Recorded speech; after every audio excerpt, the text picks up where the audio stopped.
الجمهور لحد اخر ثانيه، الجمهور لحد اخر ثانيه بيشجع، بيبقوا مغلوبين 1-0 فاضل دقيقه والجمهور بيشجع. الجمهور اللي انت جبته في رمضان، الجمهور ده اللي انت جبته في رمضان هو اللي واقف في ظهرك اهو، هو اللي واقف في ظهرك اللي جبته في رمضان ورجعته افراح مرعيش.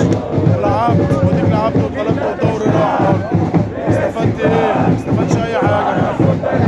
حرقت دمنا مرتين، مره سفرتنا وما لعبتش ومره لعبت مع لعيبه عيال. هتعمل لهم ايه تاني؟